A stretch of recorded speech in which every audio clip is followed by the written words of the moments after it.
Well, good morning. This is WIN202-R.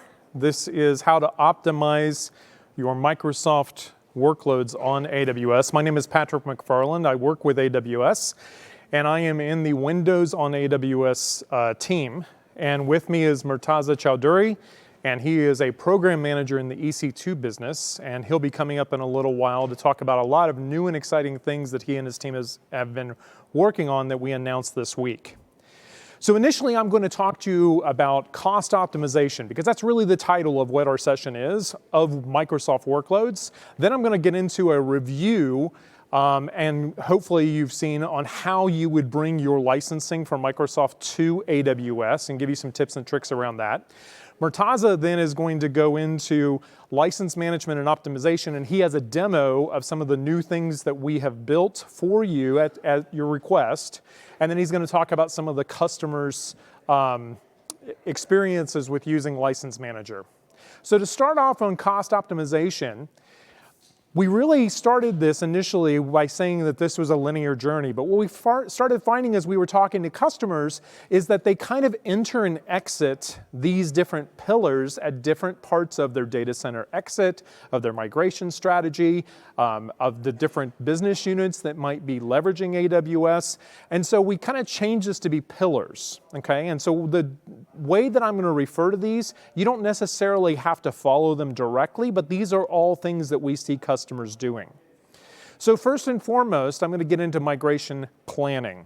And we have something that we built for our customers called AWS Migration Assessments. And what we do in that is we go in and we help our customers identify the resources that you're using on-premise for your Microsoft workloads.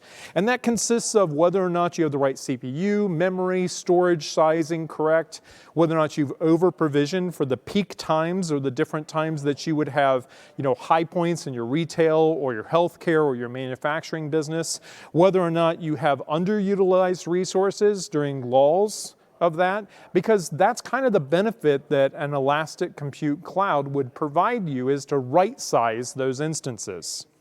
Also, looking for outdated processors or hardware so that we can really help our customers with the right-sized instances. And we do this via our migration assessments and some of the tools that we have that are available to you.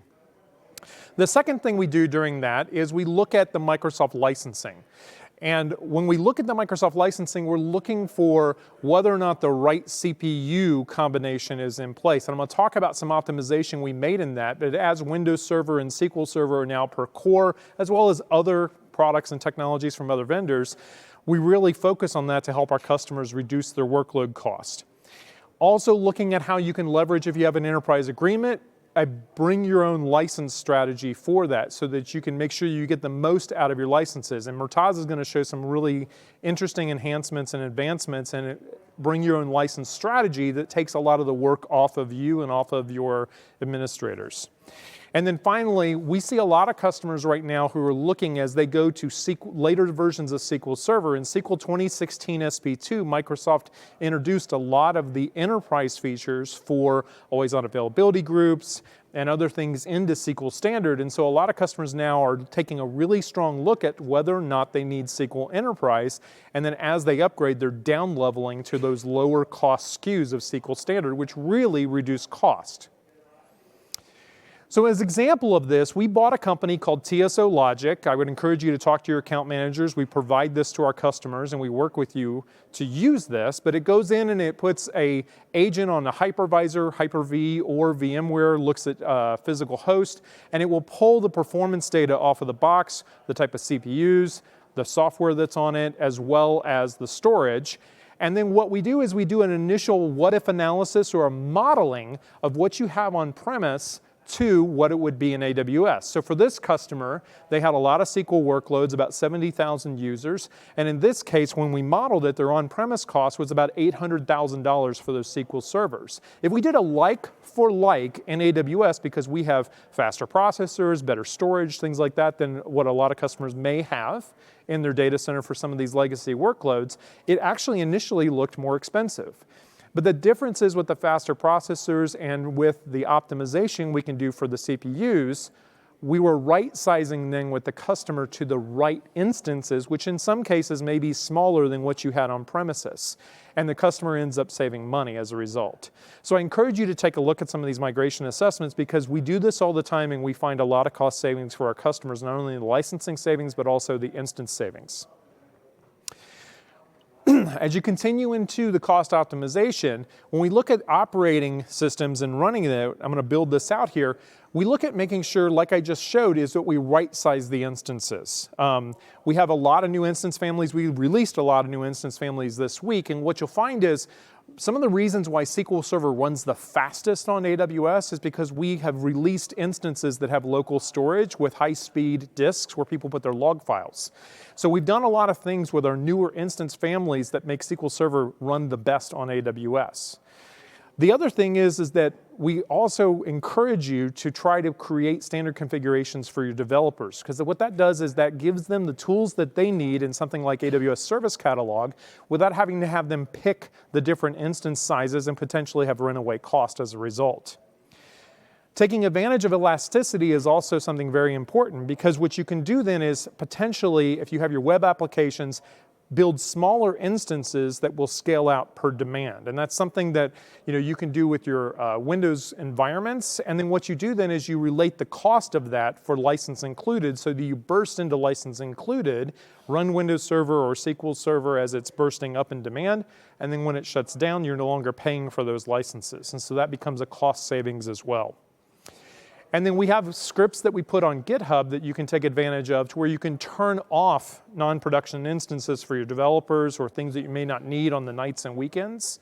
And we have a lot of customers that leverage those scripts to shut those down, and then on Monday morning at maybe 4 or 5 a.m. they start spinning up all those instances, so when the developers in whatever time zone that they're in come into work, they have the tools that they need ready to go, and they don't have to wait for things to spin up.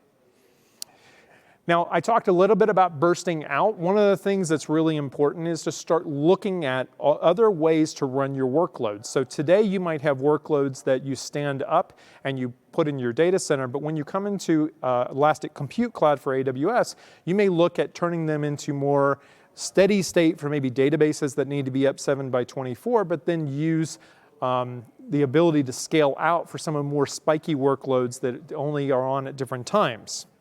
And then the last thing is taking advantage of all of the different ways that we help our customers save money through something that we now call savings plans. So what we had previously is we used to have reserved instances to where you would reserve a specific instance that would be in a specific instance family, like an R or an M or something like that. But if you wanted to switch between, then a lot of customers said, that's a little bit cumbersome for us to work with. So what could you help us with AWS? So we came out with savings plans. The commitment is per hour. It's committed based off of what you think you're going to use. It can be leveraged across that within an account. So it gives you a lot of benefit. There's been sessions at this conference you should definitely take a look at. But we see it providing you up to about a 72% discount on the two different types that we provide between EC2 and Fargate. Now, modernization is something that, like I said, it could come in at the beginning, it could come in at the end, but modernization is something that everyone really wants to take a look at when you have older technologies in your environment.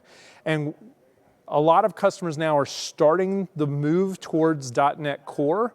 Has everyone heard of .NET Core first off? Are you using .NET Core? Okay, so a lot of people are, have been working with Microsoft .NET Framework for years. Microsoft is deprecating and moving a lot of those features into .NET Core. .NET Core runs actually the fastest in our serverless environment called Lambda. And so a lot of people get a lot of benefit by breaking apart the business logic and leveraging .NET Core. But you may not be ready to start breaking apart a lot of those applications, or you may have dev test environments where you just need kind of a first step of modernization.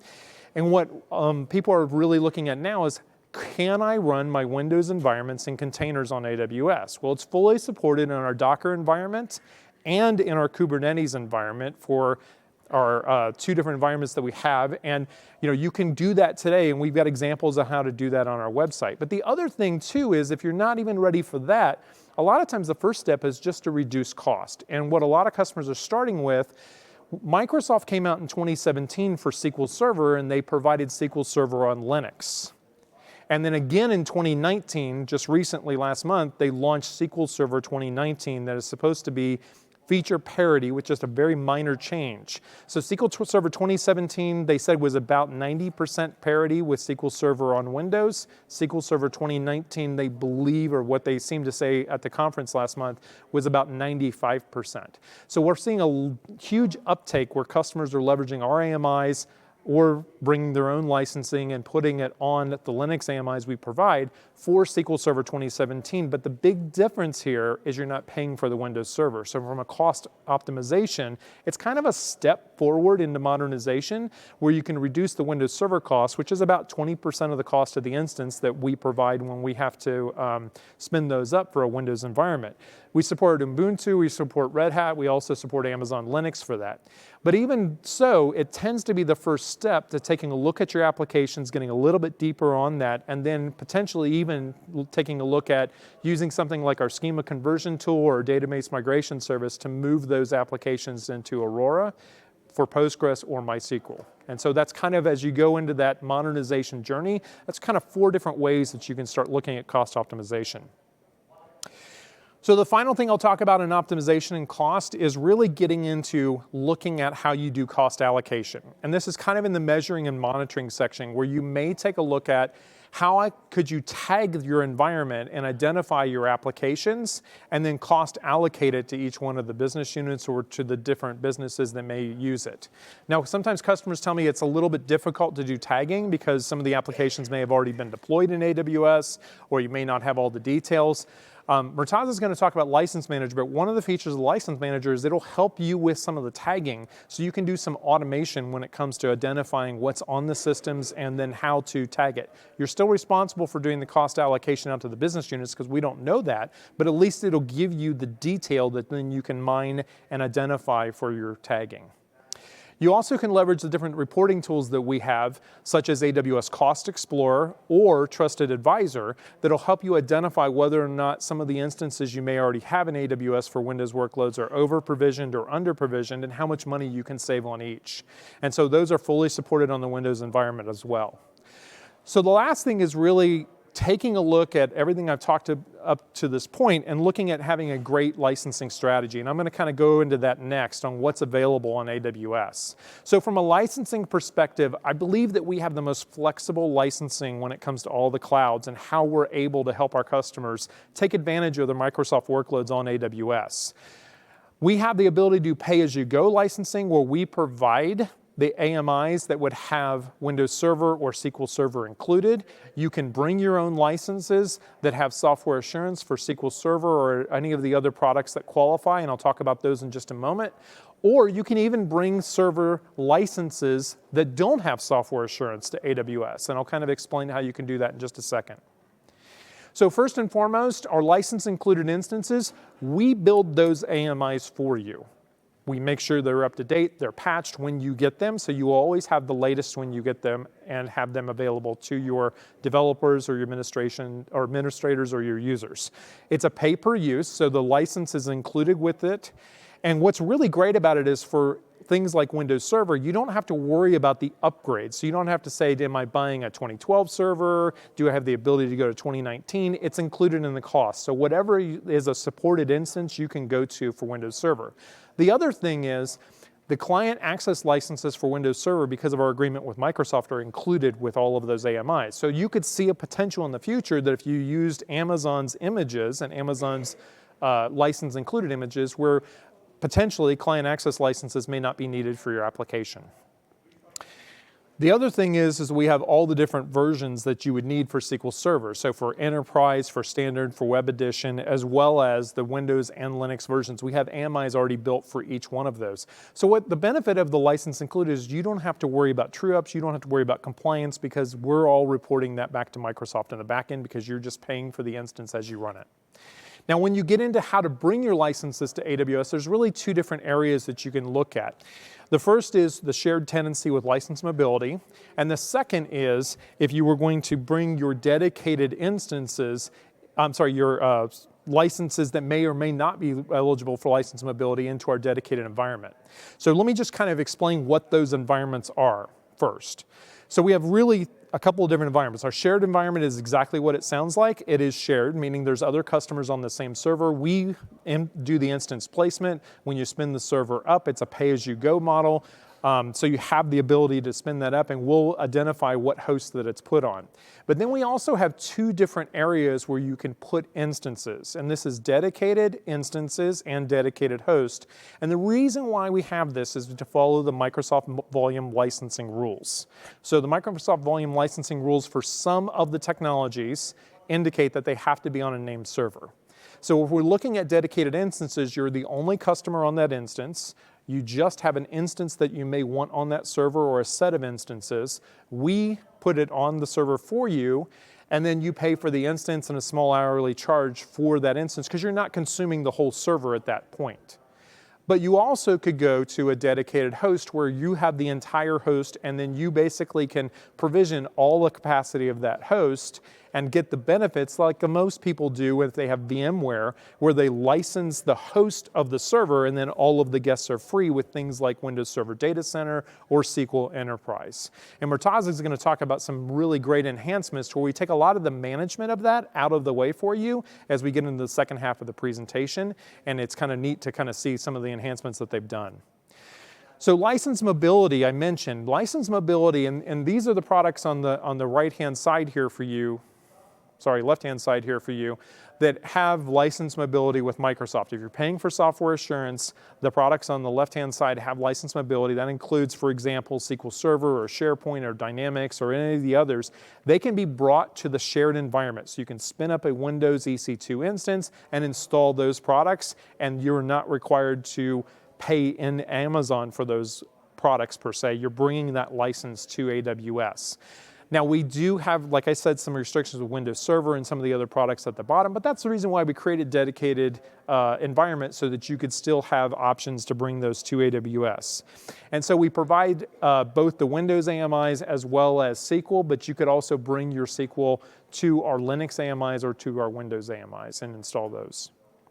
Now I mentioned earlier, one of the things that we do during the assessment is to try to help you save money when it comes to running your SQL servers, or really any server that would require core-based licensing on AWS. And in this case, what I'm talking about is we have the ability to say, when you launch an instance and you're bringing your own license, what you may not need is all the cores in that box. So for example, if we have an instance size like an R5 2XL that has 8 cores and 64 gigs of RAM, your SQL Server may address all the memory in that server, but it may not need all the processing power. And so that's why these assessments look at a time series to say what were the peaks and valleys. So a lot of times what customers do then is they turn down on start the number of vCPUs provided to the instance, which essentially reduces the cost of the software that you have to actually provide to it. So you can literally save money by saying, instead of licensing this server for 8 SQL Enterprise cores, I'm only going to license it for 4 enterprise cores, but I still get the right size. So virtually any one of our instances, you could turn it on from 1, 2, 4, 6 cores, depending on your need for what you're running, and reduce the overall cost of the software that you have to apply to it. So the last thing I want to talk about is just generally how Windows Server is licensed on dedicated hosts. We have the ability to bring Windows Server to dedicated hosts. No software assurance is required. We would recommend you put software assurance on a lot of these because it'll give you the upgrade rights if you have older versions. But the key here is that a lot of customers, when they have SQL farms to where they're licensing the host for SQL Server Enterprise so that they can get all the guests for free, they want to have that same ability in AWS, so a lot of customers use dedicated environments for that so they can keep their costs from moving from their on-premise environment to AWS neutral when it comes to software. Because if you're licensed compliantly on premises, you can get to the same place of running in AWS. So at this point, I'm going to have Murtaza come up and talk to you about the new enhancements, and he's going to show you a demo of some of the things that he and his team have been working on. Thank you, Patrick. Good morning, everybody. I'm super excited to be here to share some exciting new things we worked on, several new things, so please pay attention. I'm going to talk about many new things that we have to help you leverage your existing licensing investments. So one of the important elements of cost optimization for Microsoft workloads is being able to easily leverage your existing licensing investments. So Patrick talked about the licensing strategies that you could adopt. There is license included which are fully compliant. You do not have to worry about managing them. But when you bring your own licenses, you have to manage them. You have to stay compliant per the terms. You have to control the overages and report out usage. So we have a service for you that does all of that. It's all automated for you. And there are many new things that we have across the tenancy types that helps you easily bring your Windows and SQL Server licenses. So the service is AWS License Manager. We launched this service at reInvent last year, and over the course of this 1 year after the launch, we have added several more capabilities. So to start with, what AWS License Manager is, it's a one-stop solution for managing licenses across a variety of software vendors. We are talking about Windows and SQL Server workloads today, but it's not restricted to those only. You can manage any other licenses. It supports several vendors such as Microsoft, Oracle, IBM, SAP, and many others. While working on the license management service, we spoke to several customers to understand how they leverage their existing investments and what do they do. We figured that there are two roles that are generally involved.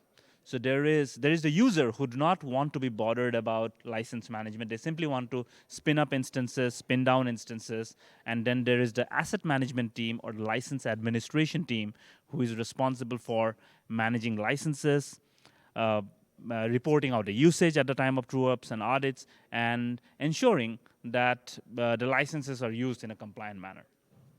So this service, AWS License Manager, is for the license administrator who can easily configure rules on how the licenses should be used. So the license administrator can look at the enterprise agreement that's there with either Microsoft or any other vendor and create something called a license configuration inside License Manager and then enforce the rules. So as users spin up instances, users do not have to worry about which licenses are being used. Users simply spin up instances and it's business as usual for them.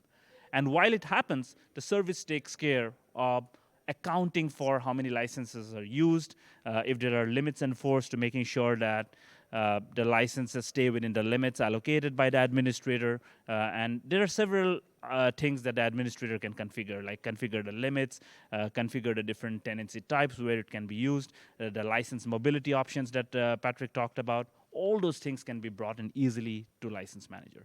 And once those things are there, it's a one-time setup, and users keep on using the licenses as they spin up instances. And there is a built-in dashboard.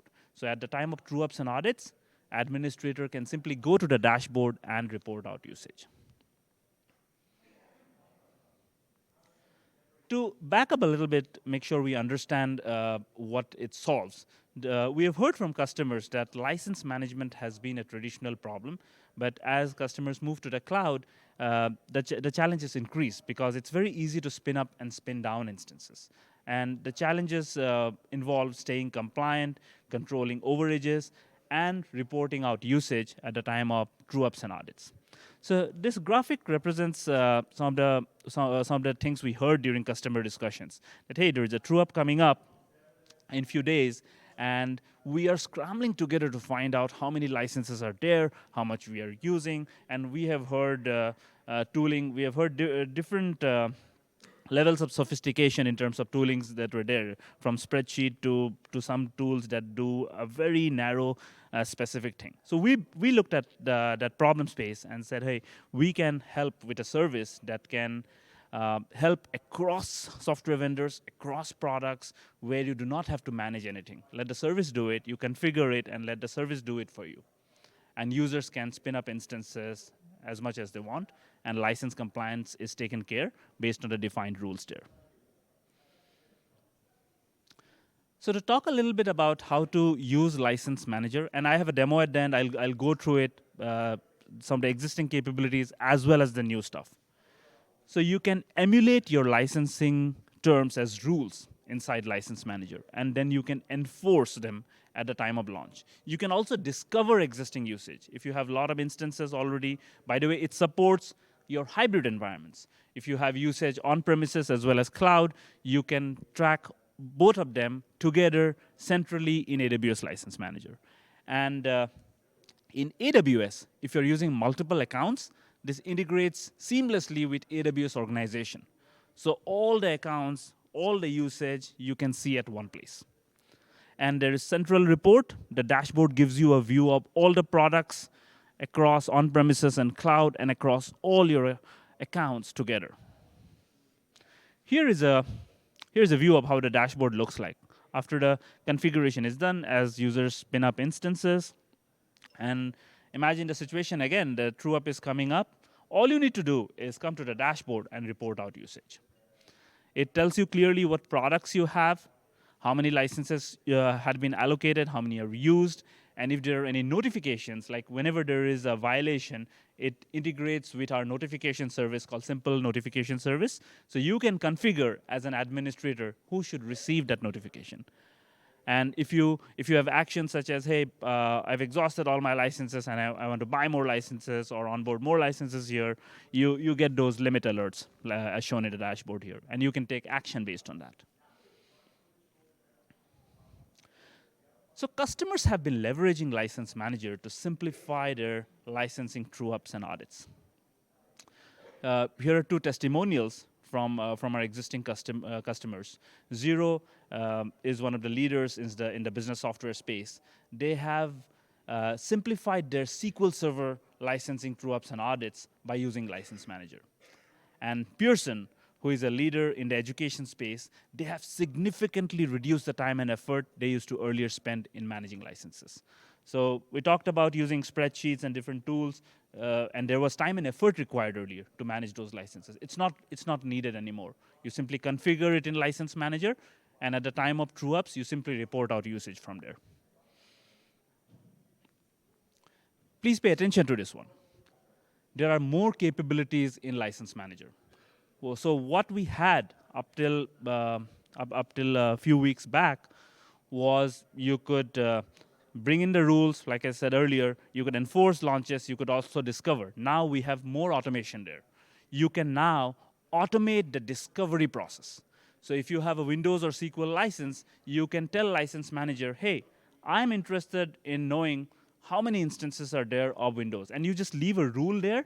So anytime a new instance of Windows or SQL comes up, or any other product for that matter, or let's say there is a launched instance and somebody goes and installs SQL on it, you will know about it. License Manager will automatically tag that instance and attach it to the dashboard reporting. And it's tracked through the lifetime of the instance. So when the instance is terminated, you get back your licenses.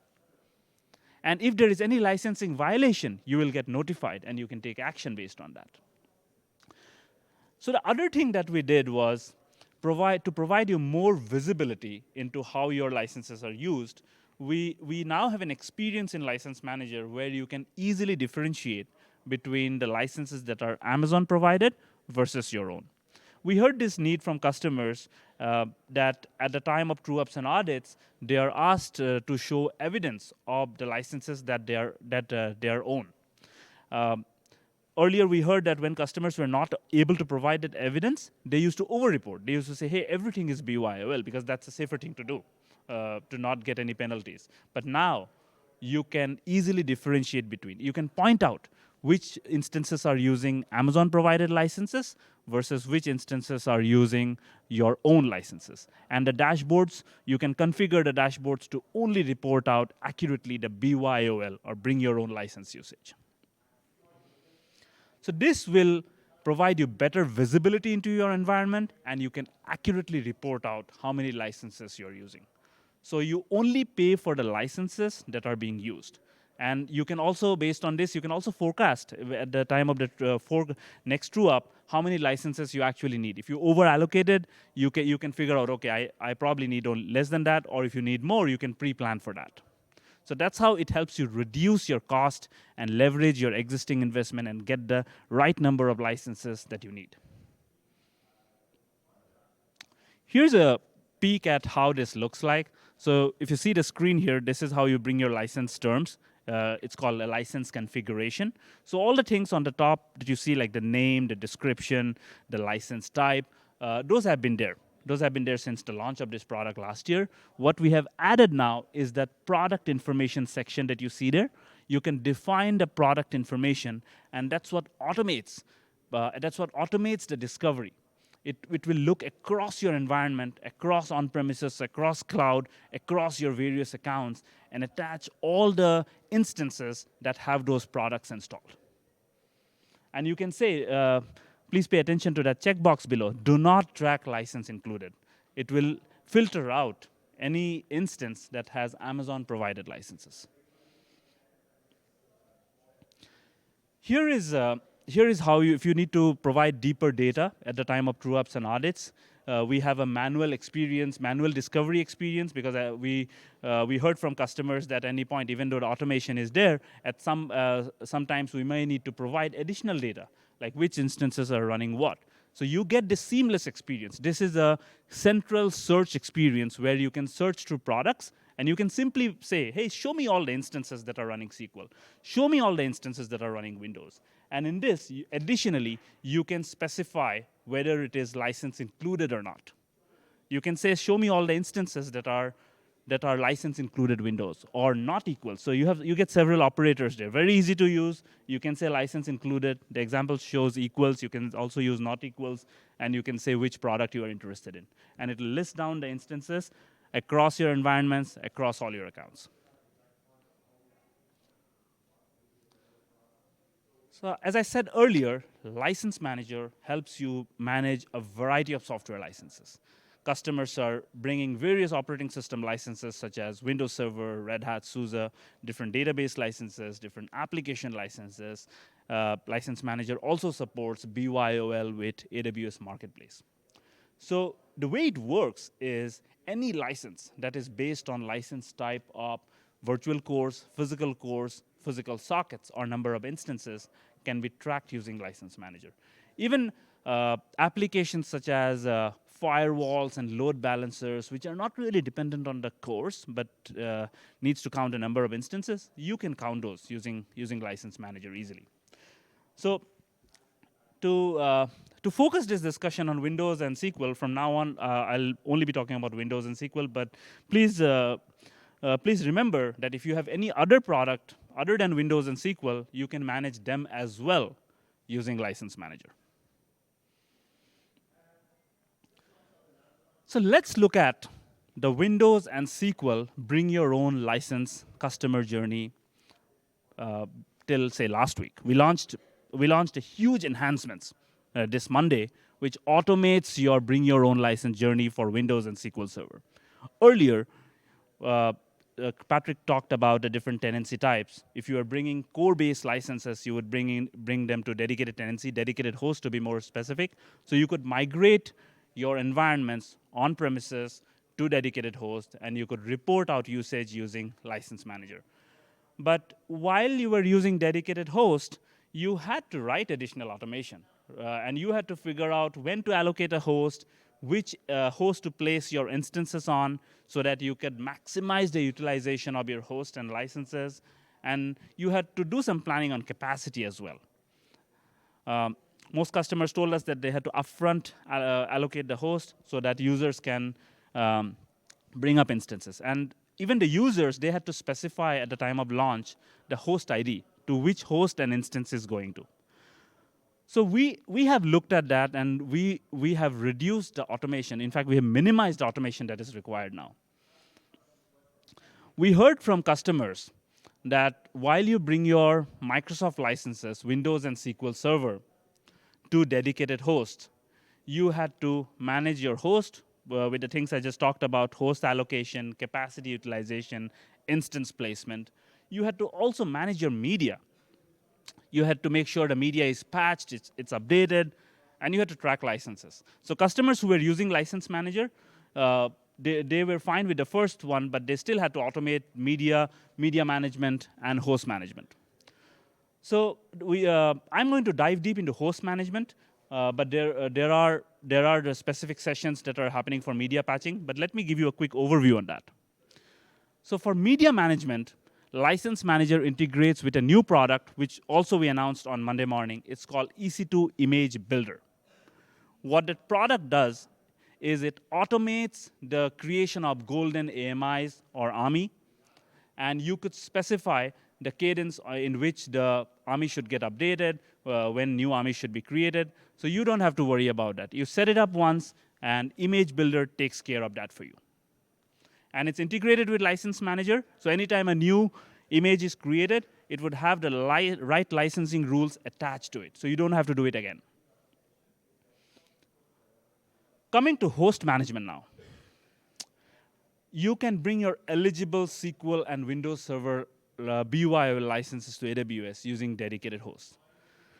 All the operations that we talked about, all the management tasks that we talked about, it's all automated for you. Even on the user side, user earlier had to specify a host ID at the time of launching.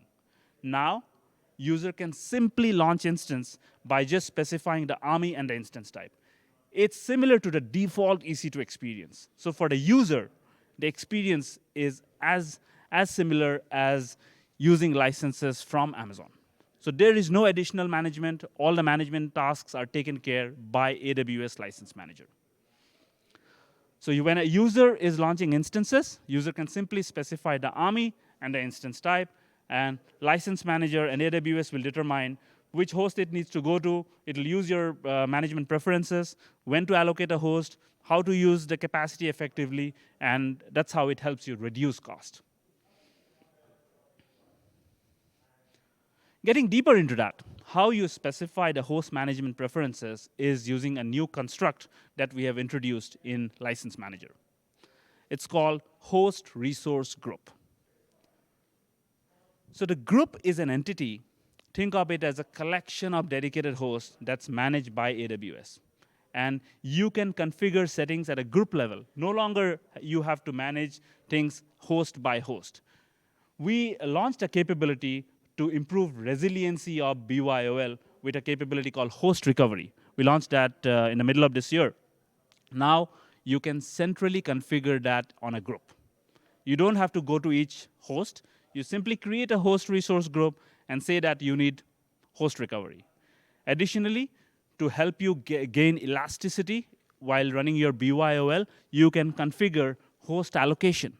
You can configure host release, and all of this is automatic.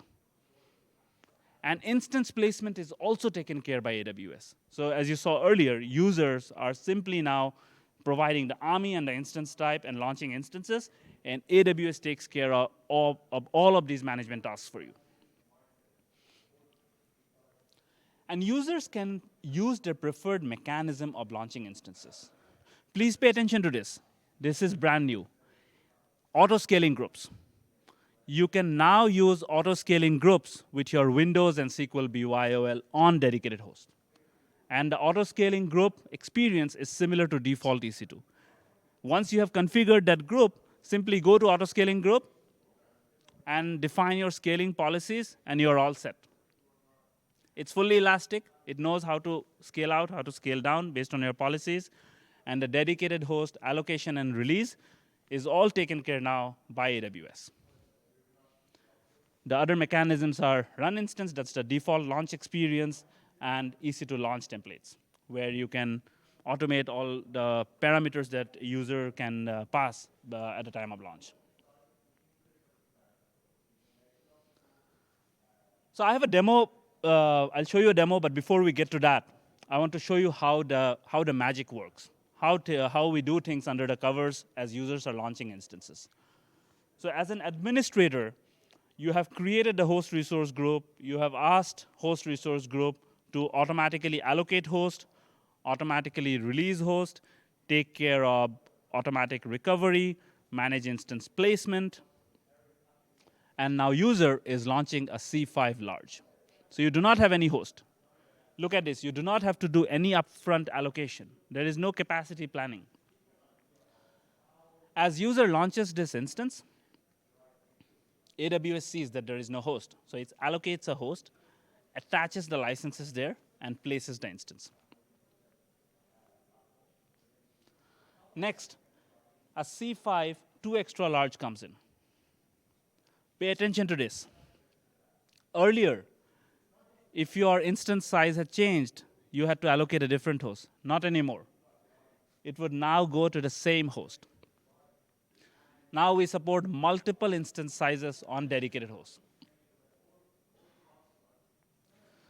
So at steady state, let's say you launch several instances of C, M, and R, and you got to this state. Now you are terminating an instance. It goes away. Next, you terminate another one. See, the host got empty. Now you have configured automatic release. The host is automatically released when there are no more instances there.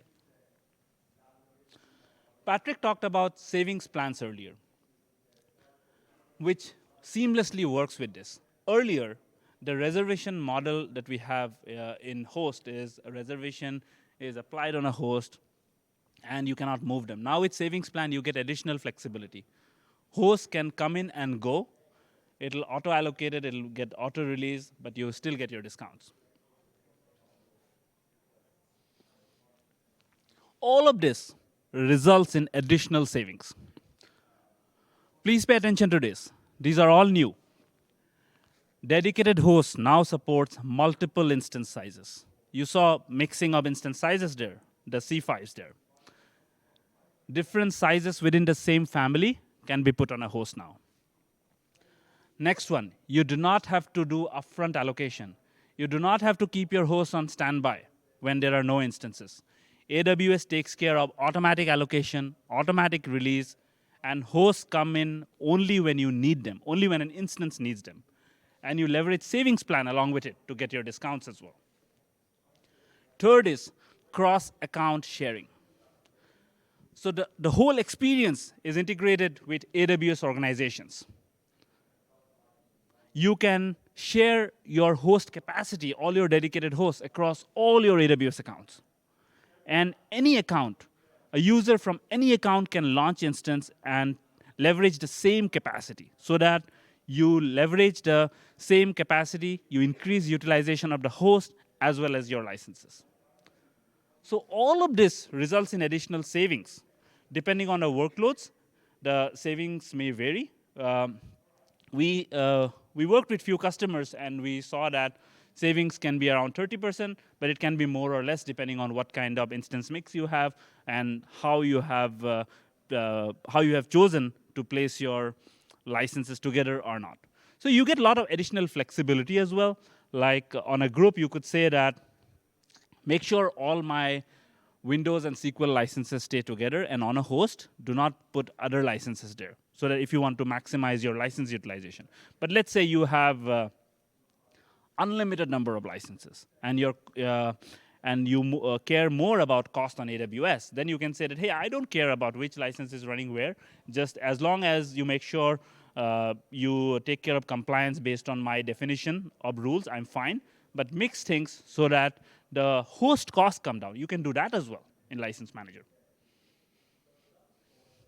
So I'm going to show you a demo, how all of this comes together.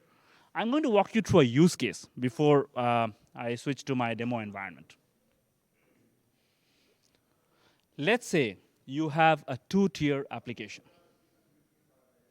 There is a database tier, and then there is a front-end tier. The database tier, and this is all bring your own license, you're leveraging your existing licenses. In your database tier, let's say you are using Windows and SQL Server licenses, and on the front end, you are using Windows licenses only.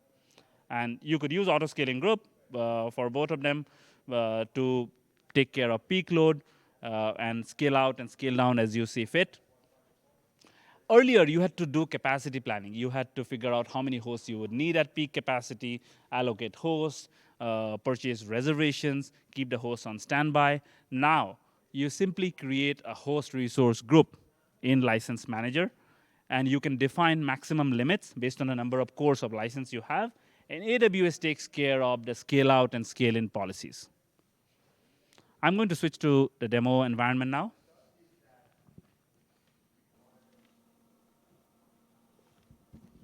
All right, I'm in the AWS Management Console. For folks who are new to License Manager, let me give you a very quick tour of what it looks like before I get into the host management and all of this automation that we discussed. So this is the License Manager console. The capabilities that I talked about, license tracking, staying compliant, bringing your rules in, all of that is available via the management console, API, as well as CLI commands. When you get started, you can do some initial settings. Like if you have multiple accounts, multiple AWS accounts, it's seamlessly integrated with your organization, AWS organizations.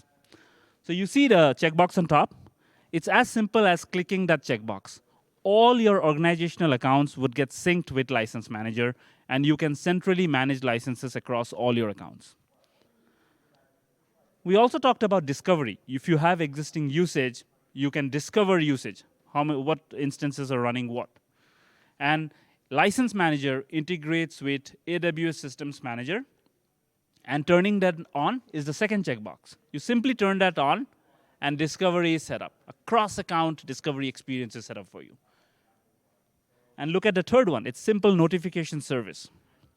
So you can create an SNS topic in simple notification service. It's very flexible. You can define how you receive the notifications, who receives those notifications. You can choose SMS, text messages, emails, or whatever your mechanism of receiving notifications is. And you can bring the SNS topic there. Next, once you have set up, I start by creating a license configuration.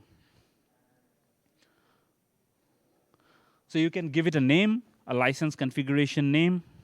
You can choose any name that's based on your organizational processes.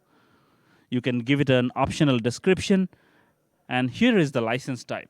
You can choose between 4 license types: vCPUs, cores, sockets, and number of instances. And this is brand new, the product information section. It's optional. If you want that automated discovery to work for you, you can specify the product name and version here. So once you choose the product name, it enables you to pick a version as well. And you can say, do not track license included instances.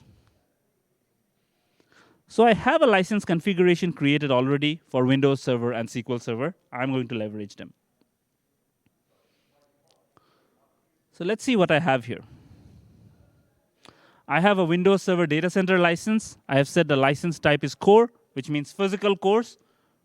And when I say physical cores, it means that it can be only used on dedicated hosts. And then I have given the usage limit. I can define that as a hard or soft limit. And if you define it as a hard limit, it would prevent going over the allocated number. You can also define it as a soft limit, which lets you go over, but you get notified. So for Microsoft true-ups, you can define it as a soft limit and take care of it during the true-up. But if you're working with other vendors who do not have a true-up process or do not allow you to go over, if there are penalties with that, you can define it as a hard limit. You can then attach it to your media. You would use Image Builder. You would create your Golden Army. You would attach it to your Army, and the users are all set. Once this is set up, users simply launch instances with the Army, and the tracking of licenses happen automatically. Now let's look at the dedicated host management section. For dedicated host management, we have introduced this new construct called host resource groups. If you were using License Manager a week back, you wouldn't have seen this new section, host resource group. It's very simple, 3 steps. Create a license configuration attached to the Army, which we have already done, and then create a host resource group. So let's see what we can do in host resource group. It's few simple settings, few simple clicks that you do, and your host management is set up. Again, you can give it a name. You can give it a description. Please pay attention to the settings here. It's very simple. 3 checkboxes. Allocate hosts automatically, release hosts automatically, and recover hosts automatically. By default, they are selected. And once you create this, all of that management tasks that we talked about earlier, like capacity, utilization, instance placement, recovery, all of that is taken care for you. And additionally, if you want more flexibility, if you want to take more control of saying which licenses can go to which host, so that you can tell AWS that, hey, only put these licenses on this group, you can choose the license configurations here. And you might have many licenses. This only shows the relevant core-based licenses, because we are talking about dedicated host management here. Any more like vCPU licenses can come on top of that, but the placement decisions are based on core-based licenses. So I'm going to use a host group that I have already created. Here it is for Windows and SQL. I've used all the three settings: allocation of hosts automatically, release of hosts automatically, and recovery. And I have also said that this group is for Windows and SQL Server licenses. Now, as an administrator, you have done all of this. Now, a user who is user can simply launch instances. Let's look at that experience. I'm going to switch to EC2 console now.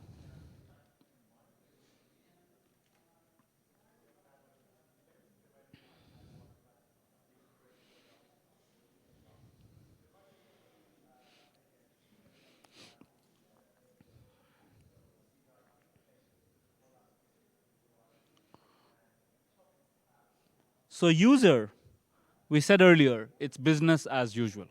User doesn't want to be worried about license management, about host management. User simply wants to launch instances. So I'm going to launch an instance. I come to the launch experience, and I know which ARMY to use, so I already have a Windows and SQL Server ARMY. I select that. Then we said, we looked at the topology earlier. We said we will use M5, so let me select that.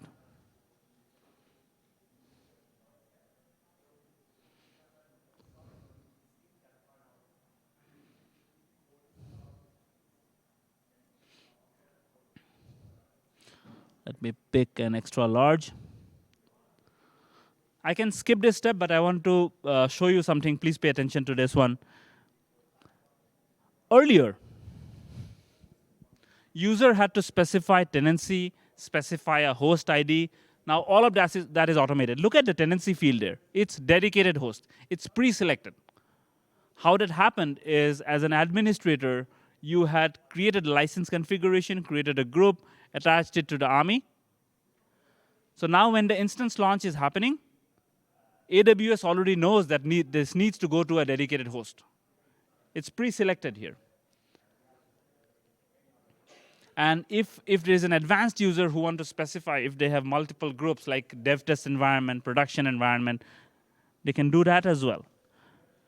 They can specify the group as well. So this is pre-selected. I just have one group. This is an optional setting. I don't even have to come to this screen. I could have skipped to review, and I could have just launched. So that's what I'm going to do now. Review and launch. Go ahead and launch this instance. So as the instance is launching, the service does two important things. First is, it checks the licensing rules to make sure that this launch is permitted or not based on your license terms. Once that check happens, it's all good.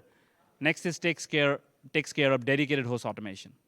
If there are no hosts, it allocates the host, applies the licenses there, and then puts the instance on it. If there is an existing host, there is capacity.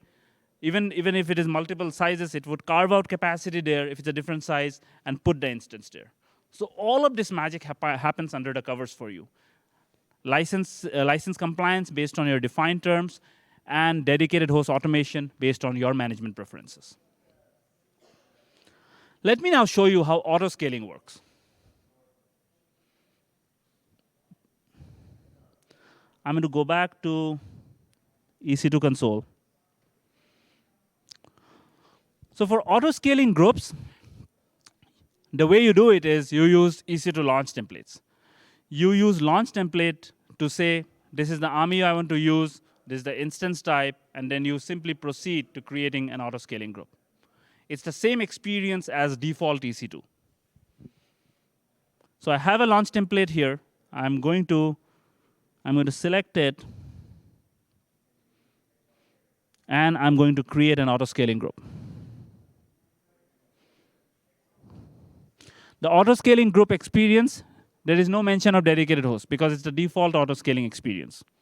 I'm going to give it a group name.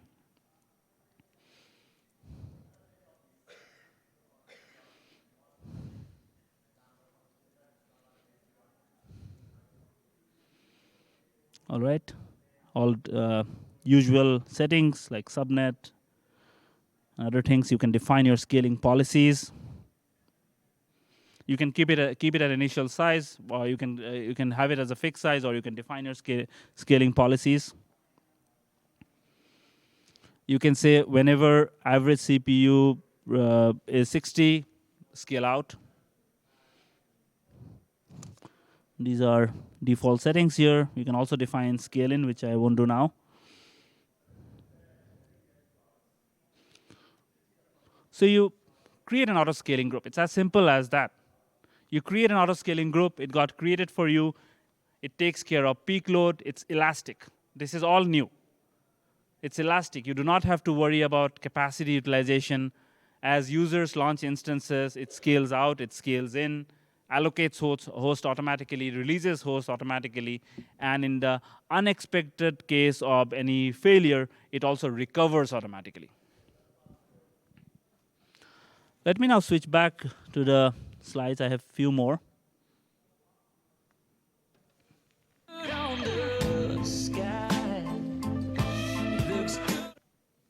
All right. So all these capabilities, there are no additional charges for License Manager. You only pay for the resources you use. There is no change in pricing for dedicated hosts.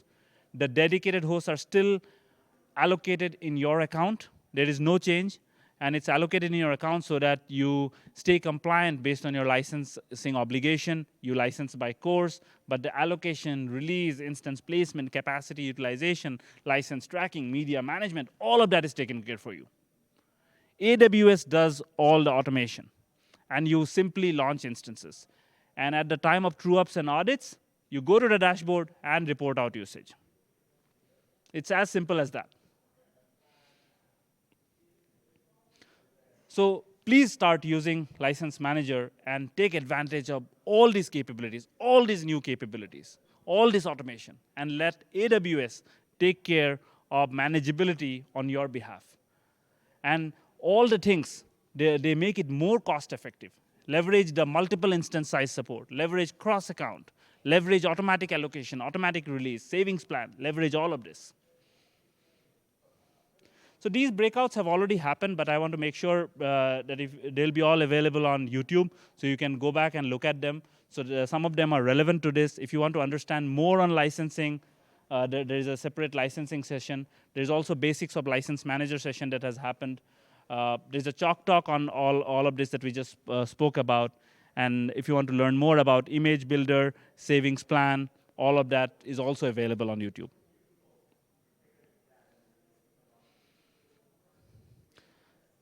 So thank you very much for attending, and we'll hang out here for any questions you might have.